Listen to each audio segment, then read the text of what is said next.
This is the account of how a teenage girl like me was trapped in a golden prison, encountered the living Christ, and how he shattered every chain to save my life. My name is Princess Leila Ashraf. I am 16 years old, and on the 4th of April, 2022, I was supposed to die. I had been sentenced to public execution in Tehran's Justice Square for the crime of reading the Bible. But Jesus had already stepped into my story long before the executioner's sword was ever raised.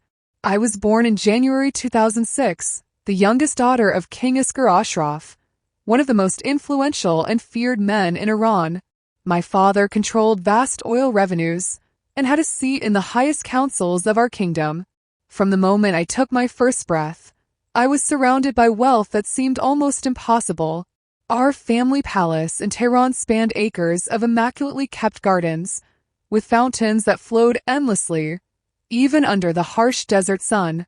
My bedroom alone was larger than most homes, its walls draped in priceless Persian silk, a crystal chandelier so large that 6 men had to install it, and balcony doors that opened to private gardens where peacocks roamed freely.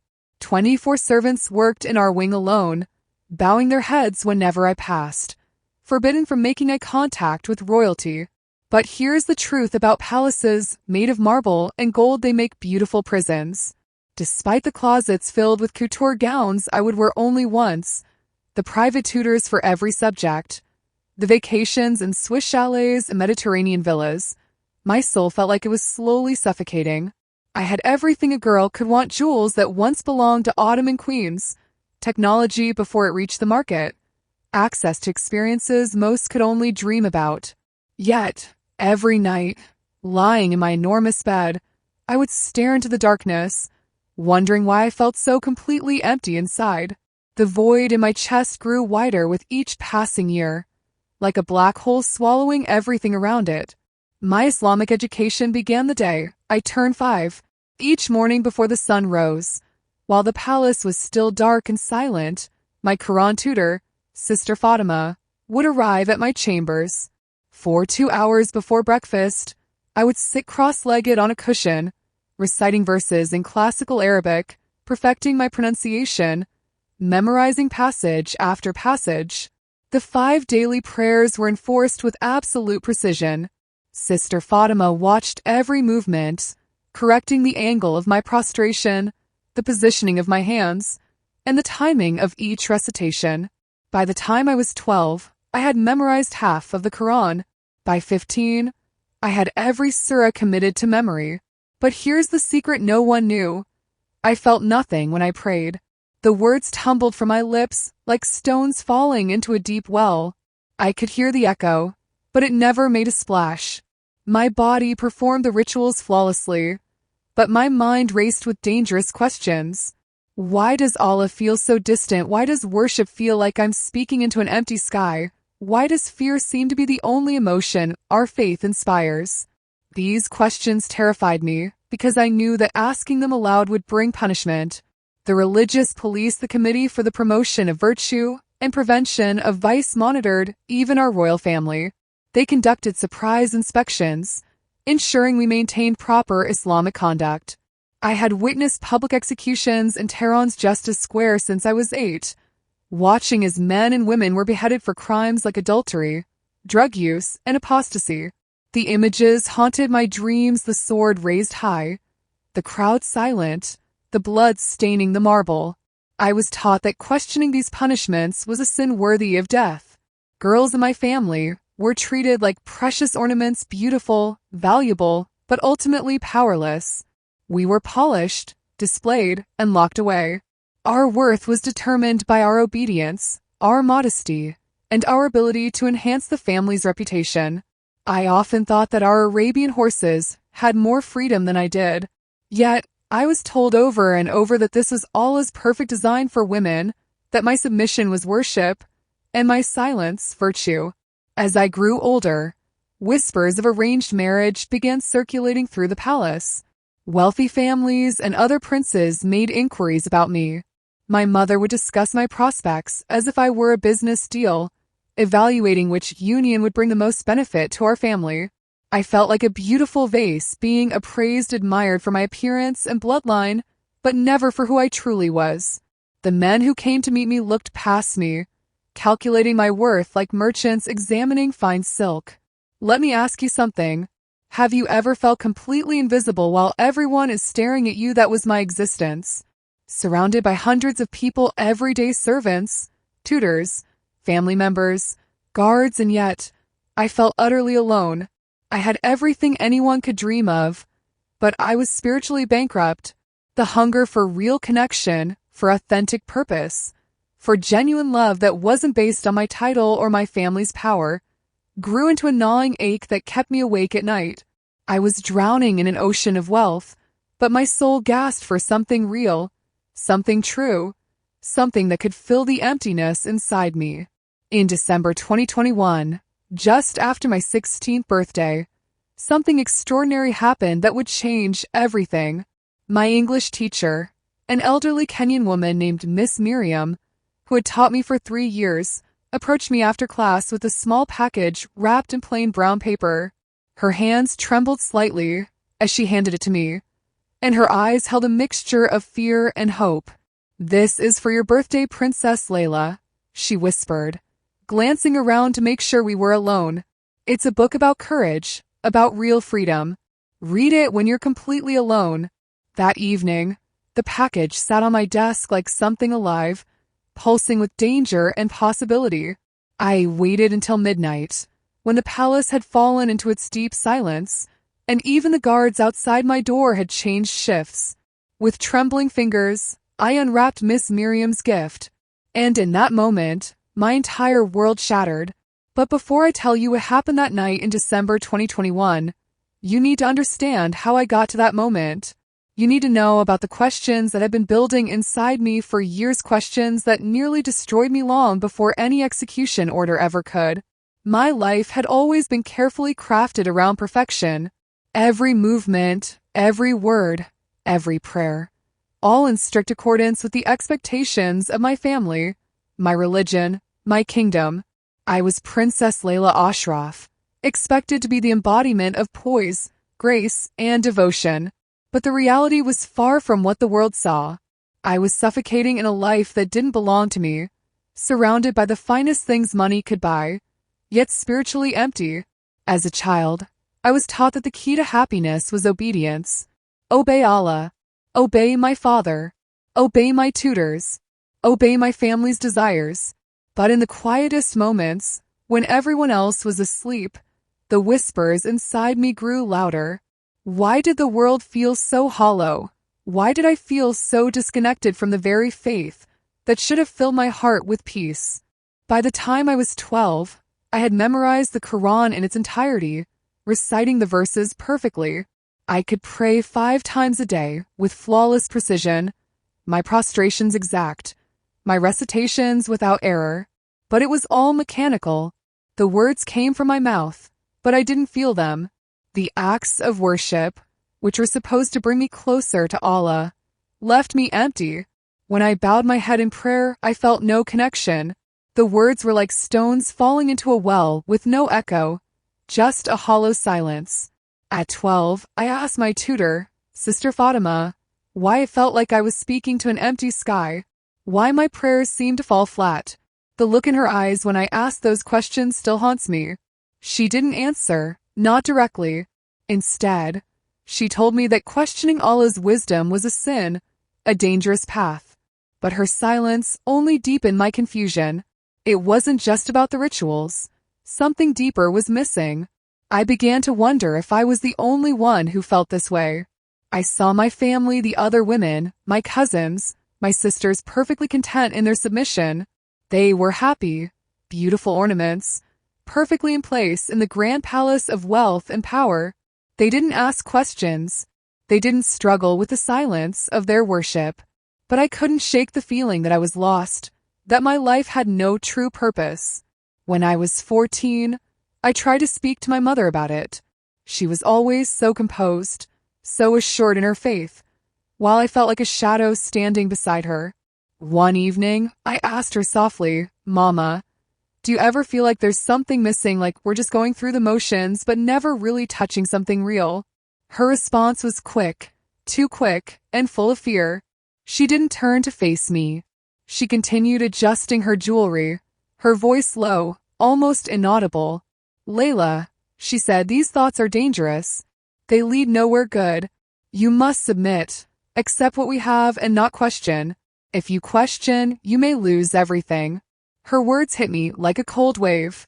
I realized then that I was alone, not just physically, in the palace of grandeur, but emotionally and spiritually as well. I had everything expected of me: obedience, beauty, wealth, and power, but none of it filled the gnawing emptiness inside. By 15, I had learned to perform my role flawlessly. I memorized the Quran, followed the rules of the palace, and smiled in all the right places. But beneath the surface, I was dying. Every day, I wore a mask of serenity, pretending that the hollow space inside me didn't exist. But that hollow space never went away. Instead, it grew. I began to feel like a prisoner, trapped in a gilded cage. My world was a cycle of rituals and duties, and no matter how perfect it became at them, I still didn't feel at peace. I wanted to scream, to run away, to escape the life that had been forced upon me. But how could I? What would my family think? What would the kingdom think? As the whispers of an arranged marriage grew louder, I felt the walls of my life closing in. I would become a part of a political alliance, a beautiful pawn in my father's grand design. I would marry someone from another powerful family, a man I didn't love, someone who would see me as nothing more than a title, a piece of land to claim, a symbol of status. And I would spend my days as a beautiful ornament in his home, doing the same things I had done my whole life: obedient, perfect, but empty. It was at this time, in the midst of the deepest emptiness, that Miss Miriam gave me the gift that would change my life forever. The moment Miss Miriam handed me the brown-wrapped package, I knew it would change everything. She had always been kind to me, more so than anyone else at the palace. Her soft voice, her gentle manner, and her unwavering kindness stood in stark contrast to the rigid walls of my royal world. She was a woman who knew pain, yet carried an unspoken grace that seemed to protect her from the harshness surrounding us. "Princess Leila," she had whispered, glancing nervously at the door. "This is for your birthday. It's a book about courage, about real freedom. Read it when you are completely alone." I had nodded, unsure of what it meant, but the intensity in her eyes lingered in my mind. I was afraid, yet something inside me stirred. A part of me, buried deep within the confusion and emptiness, knew this book would either save me or destroy me completely. The evening passed in a blur of conversations, laughter, and polite nods, the same motions I had learned to perform so well.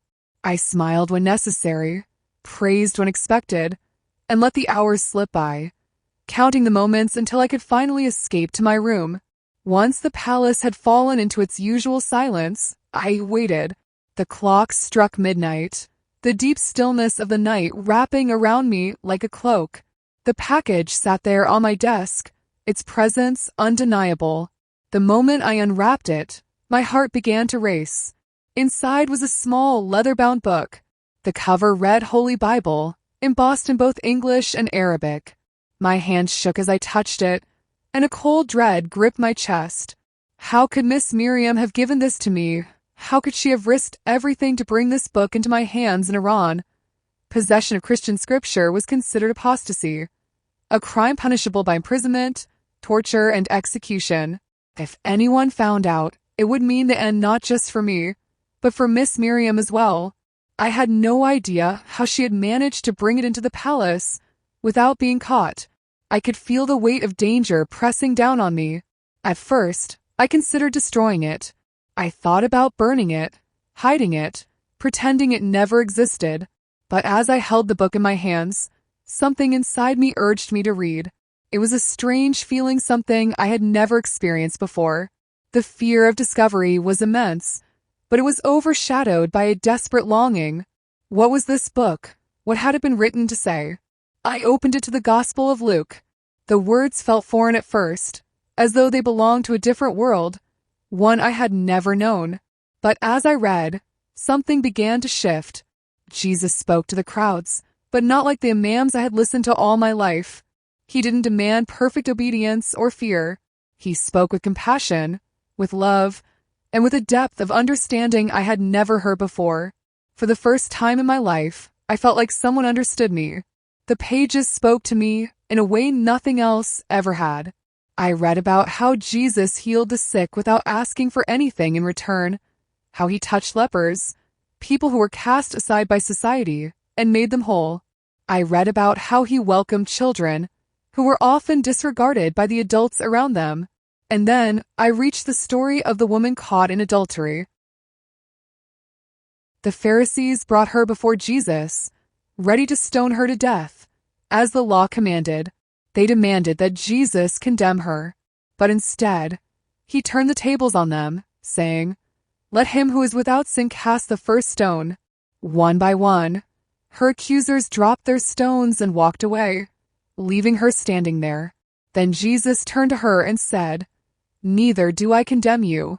Go and sin no more." In that moment, I felt something inside me break open. These words I had never heard in my life shattered the foundations of everything I had been taught. I had always been told that Allah was distant, that fear was the only way to approach him, that women like me were condemned unless we proved our worth through submission and obedience. But this Jesus offered something entirely different. He offered forgiveness without condition, love without demand. He offered peace where there had only been fear. Tears filled my eyes as I held the book against my chest. I felt alive in a way I had never felt before. This was real. This was what I had been searching for. Even though I had never known I was searching, the emptiness in my chest began to fill with something I could not describe, something warm and peaceful and true. For the first time in my life, I felt truly seen, not as a princess, not as a daughter of the king, but as a person, a soul, someone loved without condition. The hours slipped away unnoticed as I continued reading, captivated by the words, the stories, the teachings of this Jesus who had turned everything I believed upside down. By the time dawn was breaking outside my window, I knew my life would never be the same again. I had been touched by something far more profound than any royal duty, more important than any palace or throne. I had encountered truth, but fear, that deep-seated fear, still held me in its grip.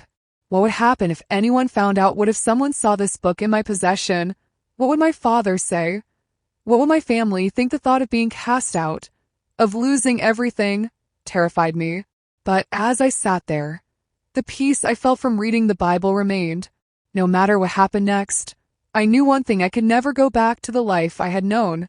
This book, this new understanding of who Jesus was, had already begun to change me. There was no going back. No matter how much I tried to hide, I was no longer the same girl who had entered that room the night before. I had been awakened. For the next few weeks, my life became a careful balancing act between two worlds, one that was all too familiar, and one that was slowly transforming me from the inside out. By day, I was Princess Leila Ashraf, the obedient daughter of the king, the model Muslim girl, performing my duties with perfection. But by night, I was someone else entirely. I became a reader of the Bible, a secret follower of Jesus, navigating a life that no one could ever know about. The palace, with all its grandeur, had become a prison. The walls I had once admired for their beauty now seemed to close in on me. Every corner, every hallway, every room was filled with the weight of expectations I could never meet. I was supposed to be the perfect princess, the perfect daughter, the perfect Muslim, but inside, I was torn between the love I felt for Jesus and the crushing pressure of my family's demands. I read the Bible in secret, hiding in places no one would think to look: beneath my bed, inside a box at the back of my closet, beneath layers of silk scarves. Each time I opened the pages, I felt a deep peace, a presence I could not explain. When I read about the sacrifice of Jesus on the cross, I cried not from fear, but from a deep, inexplicable sorrow and joy. For the first time in my life, I understood what it meant to be loved unconditionally. I began to pray in secret as well. At first, I whispered my prayers to Jesus softly in my room, afraid of being heard. But soon, I started to pray with my heart open, pouring out all the doubts and fears I had been carrying for years. I asked Jesus to fill the emptiness inside me, to show me the way, to give me strength. Each prayer felt more real than the last, each one giving me a little more hope. But the danger of my secret life never left me. It lingered in the corners of my mind, in the back of my heart, like a dark cloud. What would happen if someone found out? If my father discovered what I was doing? The consequences were clear.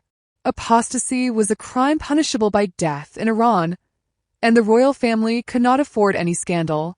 The thought of losing everything, the palace, my family, my title, terrified me. Yet, the love I felt for Jesus was undeniable, and the peace I had found in him made it worth the risk. As the days passed, I began to notice small changes in myself. I felt more at peace, more content with my life, despite the growing tension. The emptiness inside me, which had once consumed me, was slowly being filled with a new sense of purpose and love. I began to smile more often, something I hadn't done in years. I found myself looking at the world around me with new eyes, seeing beauty in the things I had once taken for granted. I started to share my secret with Miss Miriam. We had always shared a quiet bond, but now it felt like she understood me on a deeper level. Her knowing glances during English lessons told me she was praying for me, supporting me in ways no one else could. One afternoon, after class, I walked up to her quietly. I wasn't sure how to put my thoughts into words, but I knew I had to share something with her. Miss Miriam, I said softly, I don't know how to explain it, but I feel different. I feel alive in a way I never have before. It's like something inside me has changed. Her eyes filled with warmth, and she placed a gentle hand on my shoulder. Leila, she said softly, you found the truth. You found Jesus, and nothing will ever be the same again. Her words were a balm to my troubled heart, and for the first time, I didn't feel so alone. I wasn't the only one carrying the secret anymore. Miss Miriam had known for a long time. She had prayed for me, hoping I would one day find the truth. But there was still the fear of being caught, the fear of what would happen if my family found out. I had become an expert at hiding my Bible, at sneaking in my prayers, at pretending to be the obedient princess, while secretly living a life of faith. The fear grew stronger every day as I grew more attached to my new faith. The fear of being discovered, of losing everything, threatened to drown the peace that Jesus had given me. One night, as I sat in my room reading the Bible, I heard footsteps approaching. My heart leaped into my throat, and I quickly shoved the book under my pillow, my breath coming faster. The door opened slightly, and I saw my sister, Jawara, standing in the doorway, her face a mask of concern. Leila, she said, her voice soft but firm, are you all right? I forced a smile and nodded. Of course, Jawara. Why wouldn't I be? She stepped into the room and closed the door behind her. Her eyes narrowed slightly as she looked around, as if sensing something was off, but she didn't press further. You're always so quiet these days, she said, her voice tinged with frustration. Why do you have to make everything so complicated? Just follow the rules, Leila. Everything would be easier if you just did what was expected. Her words stung more than they should have. I was trying to do just that, to follow the rules, to be the perfect princess, but something inside me had shifted. The life I had known, the life I was supposed to lead, no longer felt right. The questions that had plagued me for years had found their answer, but I couldn't share it with anyone, not even Jawara. I'm fine really, I said, forcing another smile. Just tired. Jawara seemed to accept this, and turned to leave. As she walked out, I exhaled a sigh of relief. I had narrowly escaped discovery, but the tension in my chest didn't go away. The fear of being caught still loomed over me, and I knew it wouldn't be long before my secret was revealed. But for now, I clung to the peace that Jesus had given me. I held on to the hope that, no matter what happened, I was no longer alone. I was loved, and I was free in ways I had never known. The balance I had so carefully maintained for weeks was about to shatter. It was an ordinary day, or so it seemed. The sun shone through my windows, casting soft light across the silk-draped walls of my room. The palace felt unusually quiet, as though it was holding its breath, waiting for something to happen. I had spent the morning in my private chambers, reading my Bible in secret, as I did every day. But then came the sound of hurried footsteps outside my door, the clatter of someone moving quickly through the hallway. I froze, my heart skipping a beat. I quickly shoved my Bible under the cushion on my bed, hoping no one would see. The knock on my door was almost too soft to hear, but it came just the same. "Leila, are you in there?" It was Jawara's voice, sharp with impatience. She had become more curious in the past few weeks, suspicious of the way I had changed. I held my breath, praying she wouldn't enter. "I'm fine," I called out, trying to mask the panic in my voice, just resting. The door creaked open anyway, and Jawara stepped inside, her gaze immediately sweeping the room. Her eyes flicked over to my bed, where the Bible was hidden, and then she froze. The silence between us felt suffocating. I could feel her confusion growing, her eyes narrowing as she tried to piece together what she had just seen. "Leila, what's that?" she asked, her voice barely above a whisper. I could feel the heat rise in my chest, a rush of adrenaline surging through me. For a moment, my mind raced, trying to think of an explanation, any explanation. But there was no hiding the truth now. The book beneath the cushion was far too obvious, and Jawara had seen enough. I stood there, rooted to the spot, unable to move or speak, the weight of the moment pressing down on me like 1,000 tons. Jawara walked slowly toward the bed, her fingers trembling as she lifted the cushion. The Bible lay exposed, its leather-bound cover gleaming in the light. For a long moment, she said nothing, just stared at the book with wide eyes. Then, she turned to me, and her expression shifted from confusion to something darker. Her mouth tightened, and her voice was filled with accusation. "You've been reading this," she demanded, her voice shaking with a mixture of disbelief and fury. "You've been reading the Bible, you've turned away from Allah." I opened my mouth to speak, but no words came. The reality of what was happening hit me like a cold wave. This wasn't just a simple mistake. This was the beginning of everything unraveling. "You've betrayed us, Leila," Jawara continued, her voice rising with anger. "This is treason. Do you understand what you've done? This book could get us all killed. Don't you care about our family? Don't you care about the kingdom?" I couldn't answer her. I didn't know how to. All I could do was stare at the Bible, a symbol of the faith I had embraced in secret, now exposed for the world to see. Without another word, Jawara spun on her heel and rushed out of the room. I could hear her shouting down the hallway, her voice breaking as she ran to our father. My heart pounded in my chest as I stood there, frozen, the consequences of my actions crashing down on me. Moments later, my father entered the room. King Iskar Ashraf, the man who had controlled my entire life, who had shaped my world with an iron fist, stood in the doorway, his eyes burning with fury. His silence was worse than any shout. He didn't need to raise his voice to make me feel his rage. He walked toward me slowly, his eyes never leaving mine. "Leila," he said, his voice low and dangerous. "Explain this." I swallowed hard, my throat dry. "Father, I do not speak," he interrupted, his voice cold and cutting. "I know what this is. I know what you have done." He reached for the Bible, his hands trembling as he lifted it from the bed. He stared at it for a long moment, and I could see the disgust and anger in his eyes. The weight of his gaze was unbearable. "You have turned against everything we have built," he said, his voice steady but full of venom. "You have betrayed Allah, betrayed our family, betrayed me." His voice cracked on the last word, and it hit me like a blow. This was more than just a disappointment. This was a personal betrayal. "Do you understand what this means?" Leila, his voice was almost a whisper now, but it was filled with a chilling intensity. This will destroy us. It will destroy you. Tears welled in my eyes, but I refused to let them fall. I couldn't cry, not now.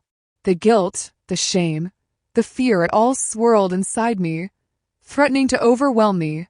I had known the risks. I had known the consequences of my actions, but now that they were staring me in the face, I wasn't sure if I was strong enough to bear them. Father, please, I whispered, my voice barely audible. I couldn't live a lie anymore. I had to know the truth. I believe in Jesus. He stared at me for a moment, his face unreadable. Then, without another word, he turned and left the room, the Bible still clutched in his hand. I stood there, alone in the silence, the weight of my family's anger pressing down on me like a suffocating blanket.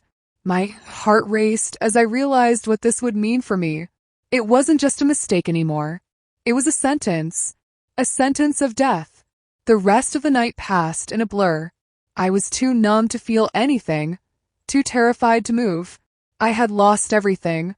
My family, my kingdom, my life. All of it was slipping away from me, and there was nothing I could do to stop it. In the days that followed, the palace was a place of tension and fear. My father called in the religious authorities, the Committee for the Promotion of Virtue and Prevention of Vice, to investigate me. They interrogated me for hours, demanding to know where I had obtained the Bible, how long I had been reading it, and whether I had been in contact with any Christian groups. I couldn't give them Miss Miriam's name. I wouldn't. She had risked everything to give me this book, and I would protect her no matter the cost. The religious police showed me images of public executions, beheadings in the square, and reminded me that I was 16. Young, vulnerable, a perfect target for an example. They promised that if I renounced my faith, I would be allowed to live. All I had to do was deny Jesus and declare my loyalty to Islam once more. But I couldn't. No matter how much they pressed, no matter how much they threatened, I couldn't deny Jesus. I had already felt his presence, his peace. I had already known his love. I was trapped, but for the first time, I felt alive. The days following the discovery of my Bible blurred into a haze of fear and uncertainty. My father's anger was like a storm, fierce, unyielding, and relentless. He had promised that the consequences of my actions would be swift, and the dread of what was to come settled deep within me. I had already been stripped of my identity, and now I was facing something far worse. The complete rejection of my family, my kingdom, my entire life. I spent my days in isolation, locked in a small, dark room in the palace. The walls, once familiar and comforting, now felt cold and oppressive. I had been stripped of everything: my name, my royal status, the life I had known. It was as though I had been erased. There was no one to speak to, no one to turn to. My mother had cried when she found out, but she couldn't do anything to help me. My father would not even look at me anymore, his face a mask of fury and contempt. The worst part, though, was the growing fear of what was to come. The religious police had made it clear that my crime, apostasy, was punishable by death. My execution was no longer a matter of if, but every day I expected the guards to come, to drag me out into the public square, where I would be beheaded in front of the kingdom, just as I had seen so many others suffer before me. The terror gnawed at me, especially at night. Lying in that dark, lonely room, I could feel the weight of the world pressing down on me. I had betrayed everything my family stood for, and the price for my disobedience was clear. I would die for this book. I would die for my faith. Yet, amid the suffocating fear, there was something else. There was peace. The peace I had felt when I first encountered Jesus in the pages of the Bible. That peace hadn't left me even now. It lingered in the corners of my heart, in the quiet moments when I allowed myself to think beyond the fear of death. Jesus had said, "I am with you always." And in the darkest moments of my life, those words rang true. On the night of January 15th, 2022, the fear was almost unbearable. The guards had not come for me yet, but I knew the moment was drawing near. I knelt beside my bed, my hands trembling, my heart racing in my chest. I had prayed to Allah countless times before, reciting the words of the Quran, but tonight was different. Tonight, I was praying to Jesus. Jesus, I whispered into the darkness, my voice barely audible, if you are truly with me, please don't let me die alone. Please give me strength. I don't know what to do. I don't know what will happen, but I need to know you are here. The silence that followed felt like eternity. The cold concrete floor beneath me seemed to press into my bones, the light from the small window offering no comfort. But then something shifted. It wasn't a voice, not like what I had imagined it would be. It was a feeling, a presence, a warmth that filled the room, unlike anything I had ever felt before. I stopped breathing for a moment, my heart skipping a beat. The air around me felt alive, as if something had entered the room with me. A peace, deep and overwhelming, settled over me. I felt as though I were no longer alone. And then I heard it, not a voice in the way I had imagined, but something even deeper. A whisper in my soul. Do not be afraid, Leila. You will not die tomorrow.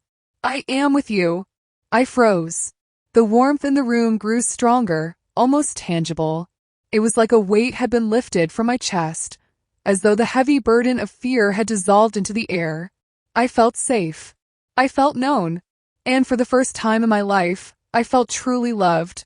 Tears began to well in my eyes as I knelt there, overwhelmed by the presence I had just felt. Jesus, the Son of God, had spoken to me in my darkest hour.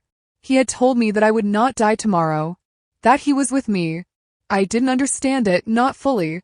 How could I be spared? I had broken the laws of my kingdom, the laws of my family, the laws of my faith. I had defied everything that had been instilled in me from birth. Yet, somehow, Jesus was telling me that he was with me, that I was not abandoned. The night passed in a blur. I lay there on the thin mat, unable to sleep, my mind racing with the reality of what had just happened.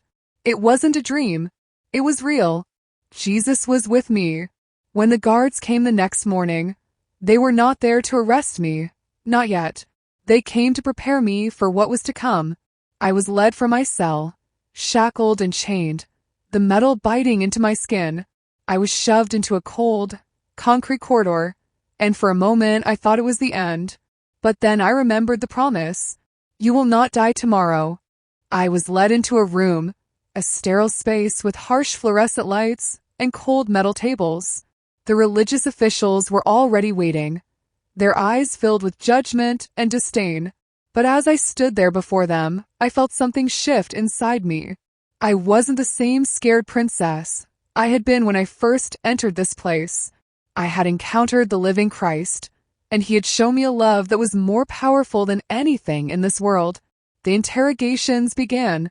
They asked me over and over again if I would renounce my faith, if I would turn away from Jesus. But with every question, I felt the peace of Christ fill me. I knew that I could not, would not, turn away from him. After hours of questioning, they took me to a room where I was left alone, waiting for what would come next. The time seemed to stretch on forever, and I prayed again, asking Jesus for the strength to endure whatever came next. And then, in the quietest of moments, something happened. The lock on the door clicked. I heard it again. Click. The door began to open slowly, and I stood there, frozen, unable to believe my eyes. The hallway was empty, the guards nowhere to be seen. There were no alarms, no shouts. It was as though the entire facility had fallen into silence. I stepped into the hallway, my heart pounding, and walked through the doors. The first gate opened on its own, and then another. Each gate, one by one, clicked open as I approached, until I found myself outside the facility, standing in the cold night air. It was impossible, but then I remembered the promise. You will not die tomorrow. I stepped forward into the night, knowing that I was free. Jesus had done the impossible. I stepped into the night, my heart pounding in my chest as I moved through the silent hallways of the detention facility. The cold air was sharp against my skin, a stark contrast to the warmth that had filled the room just moments before. Jesus had kept his promise, and for the first time in weeks, I felt free. But even in that freedom, the weight of what I had left behind lingered. The guards, the walls, the iron gates, all of them had been undone by something far more powerful than I had ever known. I couldn't fully comprehend it. Not yet. I had been given a second chance, a life that I thought had been taken from me. But as I moved deeper into the compound's outer corridors, I couldn't shake the feeling that I wasn't walking alone. Someone was guiding me, leading me out of the place I had once called my prison. The night was eerily quiet. The air smelled of dust and cold metal. The usual sounds of the facility muted, as though the world outside had gone still. I passed the first gate, the heavy steel door opening without a sound. Then another and another. Each time I passed, I expected alarms, guards rushing to stop me, shouts in the air. But none came. The path before me grew clearer, and with each step, the burden on my chest seemed to lift, as though Jesus himself was walking beside me, his presence surrounding me. I had no idea where I was going. I didn't know who had helped me, or how they had known I was ready to be set free. The details didn't matter. What mattered was that I was walking away from the prison, away from the life I had known, and towards something I couldn't yet define. I wasn't alone anymore. I had been found. The final gate loomed ahead of me, its heavy metal doors towering, but as I approached, it too opened on its own. I stepped through, blinking in the sudden darkness of the street beyond. There were no guards waiting, no obstacles in my way. The cold air hit me, and for a moment, I felt the weight of the world lifting from my shoulders.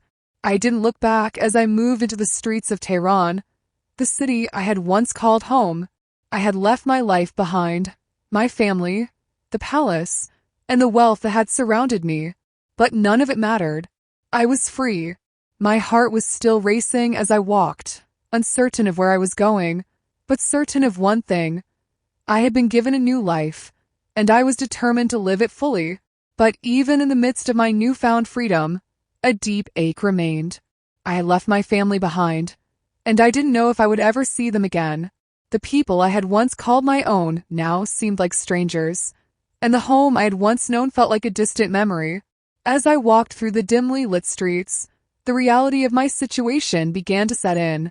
I was alone. I had no place to go, no family to turn to, no safety net. But I had something far more valuable, my faith. Jesus had shown me his love, his peace, and his presence. That was the one thing I could never lose. No matter what the world threw at me, no matter what obstacles lay ahead, I knew I was not alone. Jesus was with me. It wasn't long before I saw a car pull up beside me. The door opened, and a woman stepped out. Her face was hidden behind a scarf, but there was something about her that felt familiar, as though I had seen her before. She spoke softly, her voice calm and reassuring. "Get in," she said, her Arabic accent clear. "God sent us. We've been waiting for you." I hesitated for only a moment, but then I remembered the promise. "You will not die tomorrow." And with that, I stepped into the car, trusting that Jesus was leading me exactly where I needed to go. The woman said nothing as the car sped through the streets, the headlights illuminating the dark roads ahead. I sat in the back seat, my mind racing with thoughts of everything that had just happened. The palace, my family, my life, all of it seemed so far away now, as though it belonged to someone else. Yet, in my heart, I felt a sense of peace that I had never known before. I was free. We drove for what felt like hours, the landscape shifting as we moved farther away from Tehran. The woman never spoke, and I didn't ask any questions. I didn't need to. I trusted that Jesus was guiding me, that he had a plan for me, even though I couldn't see it yet. Eventually, the car came to a stop outside a small house, hidden behind high walls and thick trees. I stepped out, my legs shaky, but my heart full of hope. The woman led me inside, where I was greeted by a dozen strangers, but there was no fear in their eyes, only warmth and understanding. These were people who had risked everything to help me, people who had been praying for me, even though they had never met me. One man stepped forward, his eyes filled with tears. "We've been praying for you," he said, his voice thick with emotion. "We saw you in visions. We knew God would bring you out." I felt the tears welling in my own eyes as I looked around at these strangers who had risked their lives to help me. They were my family now. They had opened their hearts to me, and they had shown me the love of Christ. I was no longer a princess. I was free.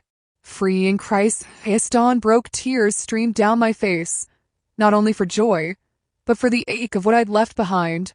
My mother, my country, my name. But I was alive and more than alive. I was free in Christ. 40 days later, I stood in the waters of baptism. When I went under, I was Leila, the princess, marked by shame and fear. When I rose, I was Leila, daughter of the king. My new family surrounded me, singing softly. Peace filled every corner of my heart. Today, I live in a safe country. I share my story with those who still wonder if Jesus is real. My family remains in Iran, still lost to me, but I pray they will one day understand. I was sentenced to die for reading a Bible, but Jesus did the impossible. He appeared in my cell. He opened locked doors. He carried me to freedom. I am now Leila, daughter of the King of Kings, and if he can do this for me, he can do it for you. If you're reading this and you feel that same emptiness I felt, that same ache, Jesus is calling you. He sees you. He loves you. And he will move heaven and earth to save you.